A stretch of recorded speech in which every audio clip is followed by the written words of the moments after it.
Ó, a gente está falando de um assunto que vai ter uma comissão parlamentar mista de inquérito, que é a CPI do 8 de janeiro, né? E a gente vai falar agora de uma CPI também, que já foi, inclusive, lido esse requerimento dessa CPI, que é a CPI do MST, né?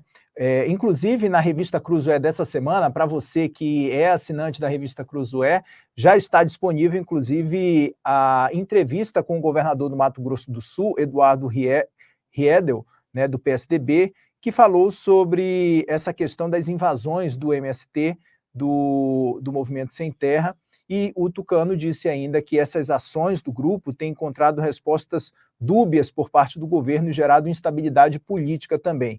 Ele disse que esse movimento de invasão ele deve ser coibido, isso traz insegurança. Se na década de 70 e 80 esse movimento era incentivado, era outro momento da história brasileira. Ele disse que o governador ainda defendeu a reforma agrária, falou que está dentro do critério legal ali, que comprem a área, façam um projeto, invistam o recurso necessário. Agora, quando há uma discussão com mensagens dúbias em relação a uma invasão, aí começa a ter problemas.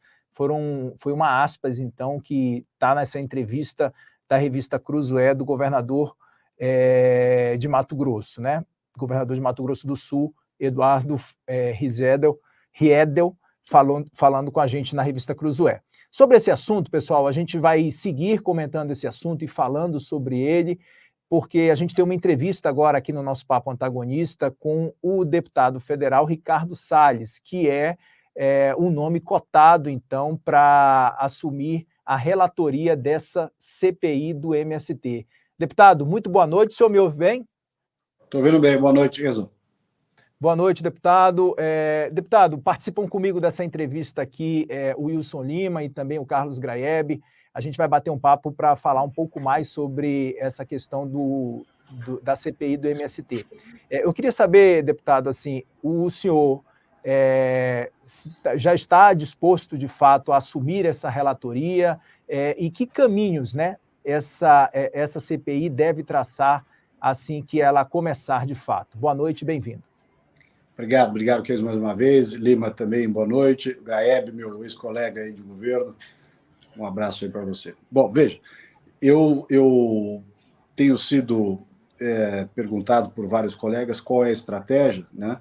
Primeiro, um esclarecimento. O presidente Arthur Lira ainda não anunciou a sua decisão acerca da presidência e relatoria. É de conhecimento público que tanto o presidente Arthur Lira quanto os líderes já tiveram entendimento no sentido de que o coronel Zuco, do Rio Grande do Sul, fique como presidente e eu provavelmente como relator. Mas, evidentemente, isso sempre sob o escrutínio final, a decisão final do presidente da Câmara, deputado Arthur Lira. De todo modo, como relator, e tenho certeza que o Zuco também como presidente, a ideia é que a CPI seja uma discussão técnica, obviamente, sobre aquilo que nós sabemos que está acontecendo. O que é? Desrespeito ao direito de propriedade, cometimento de uma série de crimes que vão desde o esbulho possessório, invasão de propriedade, depredação de patrimônio público e privado, porque nós não estamos falando só de invasão de fazendas, mas também de áreas de pesquisa da Embrapa. Fica em segundo lugar essa discussão se é produtiva ou improdutiva. A legislação não permite que ninguém faça justiça com as próprias mãos. Portanto, a CPI vai ter que fazer, e aí respondendo diretamente a sua pergunta, vai ter que fazer a identificação daqueles que coordenam os grupos de invasão de propriedade em todos os estados em que elas estão ocorrendo e trazê-los, em primeiro lugar, para falar na comissão, para trazer suas posições e, de certa forma, se comprometer com o encerramento dessas ações criminosas. E ato contínuo, evidentemente, o mapeamento de onde vêm os recursos, quem está organizando, quem está se beneficiando e também, igualmente importante, quem está se omitindo diante desses crimes que estão sendo cometidos. Carlos Graeb também tem um questionamento para fazer para o senhor, deputado. Graeb. Boa noite, Salles. Boa noite, deputado. Tratá-lo como deputado, né? Nós nos conhecemos já de um tempo atrás, mas tem que seguir o protocolo. Está à vontade, está tranquilo. Deputado,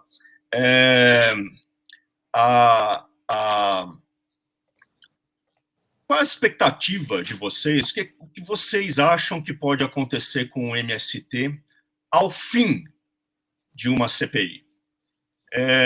Vocês acham que é legítima a ação do MST ou é uma organização que deveria ser coibida não só nas suas ações, mas na sua existência? Veja, Graeb, primeiro, a discussão sobre a reforma agrária e o papel dos pequenos produtores, dos assentados, ela é absolutamente legítima. Inclusive, no governo que se encerrou, do presidente Bolsonaro, do qual eu fiz parte, o governo fez uma grande titulação, um volume elevado de titulação de propriedades de assentados do INCRA, que, mesmo assentados, não tinham recebido os seus títulos de propriedade. Tendo, portanto, essa ausência de título de propriedade, não podiam captar financiamento para a produção agrícola, tinham dificuldade em buscar assistência técnica e uma série de outros instrumentos absolutamente necessários para que o sucesso da sua ação na qualidade de produtores, agricultores familiares, fosse alcançado. Não basta simplesmente pegar esse contingente de gente e jogar em lotes, né? Você precisa dar sustentação para que eles tenham condições de produzir, sob pena de, não conseguindo, ou venderem os lotes, ou voltarem para os braços do movimento, que aconteceu muito isso.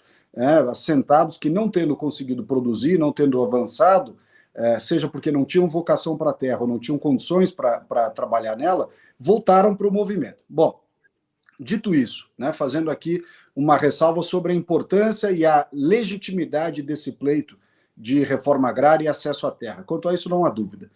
É preciso ter em mente, nesse nosso trabalho que vai ser desenvolvido, que existem diferentes perfis dentro do mundo dos assentados e da agricultura familiar, que é diferente dos que estão invadindo e depredando o patrimônio público.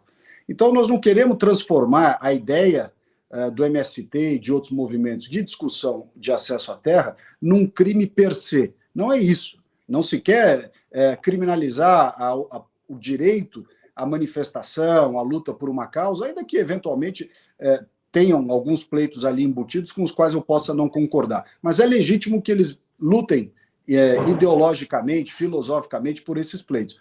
Quanto a isso, não há dúvida. Ocorre que, em meio àquelas pessoas que fazem coisas até positivas dentro do MST, tem aqueles que invadem propriedade, tem aqueles que depredam, que roubam gado, que destroem trator. E aí não é só o MST, é a Frente Nacional de Luta, inclusive o Zé Rainha foi preso aqui em São Paulo, porque foi pego extorquindo o produtor rural, dizendo ou você me paga tanto ou vou entrar na tua fazenda. Isso era conhecido, já era um modus operandi sobejamente conhecido por todos. Então, a CPI, ela terá o condão, primeiro, permitir esse debate de qual é a perspectiva de reforma agrária e tudo mais que esses movimentos querem defender. Nós não vamos tolher a palavra dessas pessoas para isso, mas nós queremos também, desde logo, separar o joio do trigo. Aqueles que têm sido líderes de crime, que têm tido movimentações, organizações, logística para invasão de propriedade. E aqui não entro nessa discussão se a propriedade é produtiva ou não, porque não cabe a nenhum deles, não cabe a ninguém fazer esse juízo de valor sobre a propriedade produtiva ou improdutiva. Esta análise de produtividade, ela é feita segundo critérios técnicos, dentro de um processo, no INCRA, né? E somente então, quando reconhecida a eventual improdutividade e sendo do interesse da administração, você adota um modelo de desapropriação, paga e faz a reforma agrária. Então, a ninguém é dado o direito de se arvorar na decisão se aquela propriedade é improdutiva ou não, e daí em diante decidir invadi-la. Esta possibilidade não existe. E a CPMI vai deixar isso claro. Agora, identificados os líderes, fazendo aqui um rastreamento do dinheiro, quem está organizando, quem está se beneficiando, nós vamos também quem está se omitindo, que há governos estaduais e autoridades de segurança pública que têm tido uma postura, no mínimo, leniente, e em certos casos conivente, com essas invasões. E, por fim, o que eu entendo, Graeb, que está no cerne, está na semente desse problema, e também está nas invasões de terras indígenas, também está no conflito de unidades de conservação, e por aí vai, que é a questão chamada regularização fundiária, ou ausência de regularização fundiária no Brasil. Você tem um país cuja relação fundiária, quanto ao direito de propriedade e a certeza desse direito de propriedade não se estabelecerem, tanto na cidade quanto no campo, haverá conflitos, porque é a insegurança jurídica que dá a maior causa, dá mais espaço justamente a esse conflito na cidade e no campo. Deputado, eu queria pegar de um ponto que a gente viu num discurso agora, o senhor falando de uma forma bastante moderada, inclusive, sobre essa questão. Tá aí, o Wilson já está aí. Eu, claro, vou dar oportunidade para o meu colega fazer um questionamento para o senhor, deputado. Se der tempo, daqui a pouco eu entro na próxima rodada. Desculpa, Wilson, está plugado aí, pode chegar. Deixa eu ativar o microfone antes que o vírus do mute também me ataque aqui. Boa noite, deputado, ex-ministro, enfim. O deputado, como você já falou basicamente sobre a atuação da CPI e como é que ela vai, né, transcorrer, quais são as principais linhas de investigação, eu queria fazer basicamente 2 questionamentos e, se possível, eu queria uma resposta muito objetiva sobre elas. A primeira, existe já, inclusive a gente vai até dar uma nota na Cruzoé, existe aí uma movimentação da base governista junto a alguns integrantes do agro para tentar demover aí o bloco de partidos da sua indicação da relatoria, né? Porque eles enxergam que a relatoria, como a presidência já vai estar na mão do Zucco, né, do coronel Zucco, e ele é, né, identificado, ele é bolsonarista, né? Então o Palácio do Planalto enxerga tendo uma relatoria, né, de um aliado do ex-presidente com a presidência de um aliado do ex-presidente, ficaria uma CPI desigual na visão do Palácio do Planalto. Eu queria primeiro um comentário do senhor sobre isso, né? O que você acha desse movimento do Planalto para tentar tirar aí o senhor da relatoria? E o segundo ponto, deputado, é o seguinte: CPI, a gente sabe, nós sabemos que é uma disputa de narrativas, né? E algo que com certeza o PT vai explorar é a questão da sua atuação como ministro de Meio Ambiente, principalmente no que se refere à tal expressão de passar a boiada, né, que ficou tão famosa, né, naquela reunião lá no Palácio do Planalto. Como é que isso vai lidar com essa crítica? Nossa, o Ricardo Salles, relator de uma CPI, o mesmo que mandou passar a boiada. Como é que isso vai lidar com esse tipo de crítica, com esse tipo de argumento, deputado? Bom, Lima, primeiro, assim, a boiada não passou, porque se passasse o Brasil estaria muito melhor. Nós teríamos desburocratizado, teríamos tirado regras irracionais, regras que atrasam o nosso desenvolvimento e que atrasam o empreendedor na cidade ou no campo. Agora, esse argumento eles vão usar sempre. É óbvio que eles vão usar.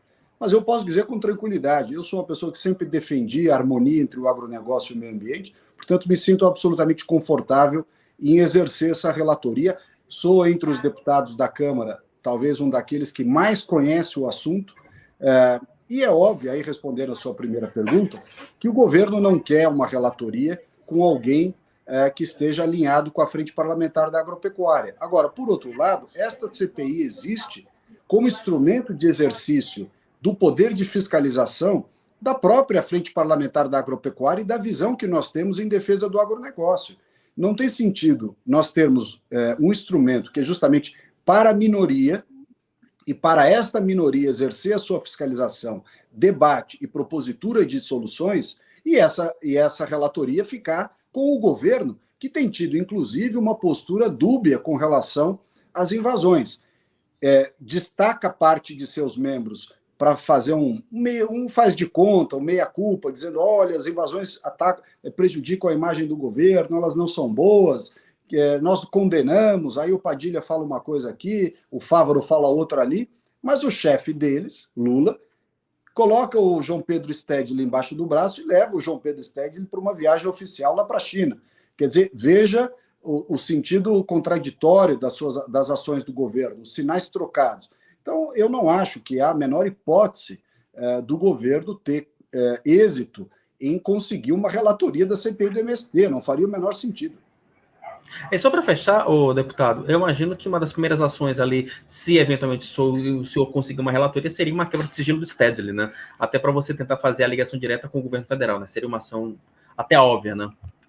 Não sei se ela é absolutamente necessária, no sentido de que eu acho que num primeiro momento nós temos que trazer os responsáveis lá na ponta pelas invasões. Essas pessoas vão ter que explicar o que está por trás desses movimentos, quem está financiando e tudo mais. É óbvio que o STED ele tem um simbolismo muito grande, mas essa CPI, ao contrário eu vi vocês comentando há pouco aqui do 8 de janeiro, não quero entrar nesse assunto, mas ao contrário do 8 de janeiro, em que há uma disputa entre a oposição e a situação, ou seja, entre o governo e os bolsonaristas, tá, simplificando muito o raciocínio, a CPI do MST não é uma disputa com o governo, é um movimento de fiscalização e controle de atividades criminosas que estão sendo praticadas. O governo terá a intensidade da sua correlação com isso na mesma proporção em que ele souber ou não indicar que ele não está realmente apoiando e relacionado a essa atividade. Não é uma CPI para afrontar o governo, não é uma CPI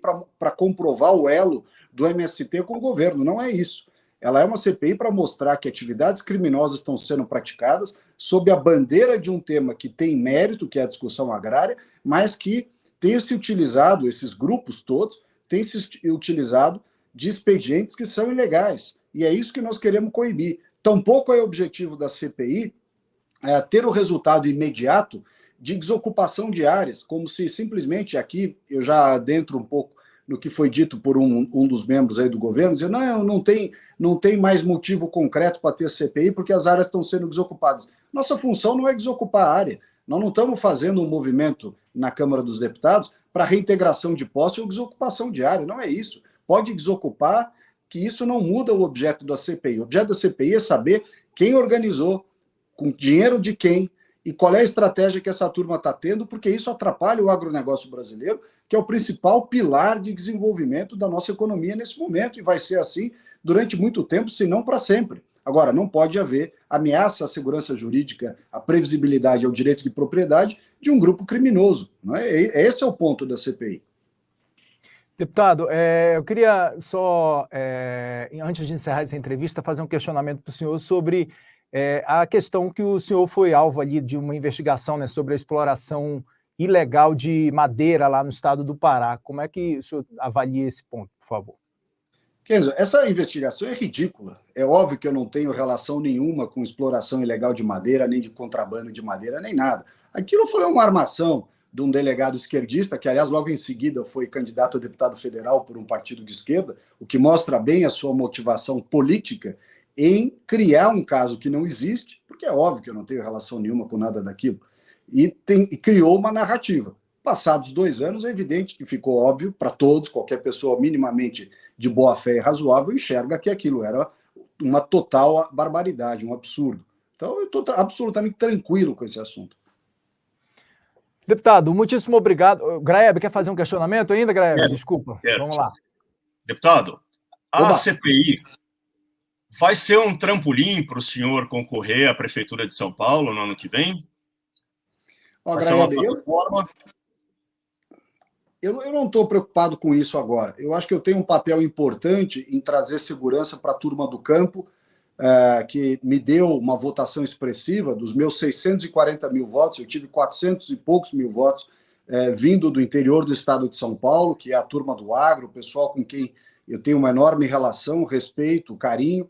Eu não estou preocupado que a CPI sirva ou não para qualquer discussão antecipada do pleito do ano que vem. Há um aspecto aí que, obviamente, serve de analogia. A mesma instabilidade, insegurança, desrespeito ao direito de propriedade que o MST representa no campo, representa o MTST do Boulos na cidade. A turma do Boulos na cidade é o que acontece no MST no campo, é a mesmíssima coisa. Mas a CPI, ela não é uma antecipação de debate nesse sentido, ela é realmente um instrumento fundamental para a gente proteger o agronegócio brasileiro. Deputado, só fazer uma observação rápida aí, até uma provocação positiva. O Omar Aziz, quando disputou o Senado, quando foi para a CPMI, também falou a mesma coisa, viu, deputado? Só uma memóriazinha simples, que não ia antecipar debate. A Sônia Tronic disse que não ia antecipar debate de candidatura também, e eu ouvi isso também durante a CPI da Covid, tá? Não, tá bom, é óbvio. Ninguém aqui vai dizer que não ajuda você ter uma projeção, isso seria hipocrisia da minha parte. Mas não é esse o objetivo, até porque a discussão que se coloca, ou que se vai colocar, digamos assim, na Prefeitura de São Paulo no ano que vem, é o Lula apoiando o Boulos, quer dizer, a postura, o candidato da esquerda é Lula, é Boulos com apoio de Lula. Provavelmente Salles com apoio de Bolsonaro. É o Nunes com apoio da Tebet e a Tabata com apoio do Geraldo Alckmin. Isso está desenhado já para o ano que vem. Então, nós vamos ver o que acontece. Deputado Ricardo Salles, muitíssimo obrigado por essa entrevista aqui ao vivo com a gente no nosso Papo Antagonista. Portas abertas, sempre que precisar, estaremos aqui à disposição também para ouvi-lo, para qualquer esclarecimento. Deputado, obrigado, até a próxima oportunidade. Um abraço a todos aí, Graeb, prazer em revê-lo. Um abração, tchau, tchau.